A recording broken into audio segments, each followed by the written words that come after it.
대통령직 인수위원회 상황도 살펴보겠습니다. 인수위는 오늘 탄소 중립 정책 방향과 관련한 브리핑을 열었습니다. 네, 인수위에 나가 있는 취재 기자 연결해서 자세한 소식 들어보죠. 김수강 기자.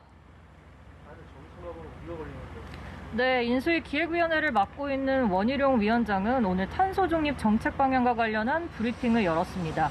문재인 정부가 추진하고 있는 탄소 중립 정책을 그대로 추진하면 전기 요금이 크게 오르고 연평균 국내 총생산이 감소하는 등 물가와 경제 전반에 악영향을 끼친다며 대대적인 정책 수정을 시사했습니다. 그러면서 2주 뒤 윤석열 당선인에게 국민을 위한 탄소 중립 전략 보고서를 보고하겠다고 했습니다. 한편 안철수 위원장은 오늘 오전 정무사법행정분과 인수위원들과 서울경찰청 112 상황실을 방문했습니다.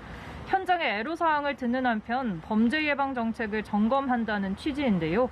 이날 오전 일정을 마치고 취재진과 이뤄진 일문일답에선 어제 사퇴한 안 위원장의 측근 이태규 의원과 관련한 질문도 나왔습니다.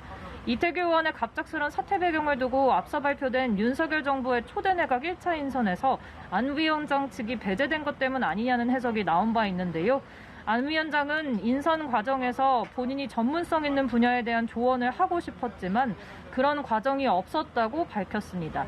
이를 두고 안 위원장이 우회적으로 불만을 표시한 것 아니냐는 해석도 나오고 있습니다.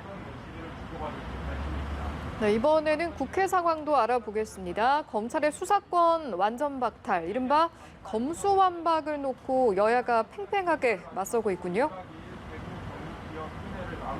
네, 더불어민주당이 추진하고 있는 검수완박 입법과 관련해 여야가 팽팽한 대립을 이어가고 있습니다.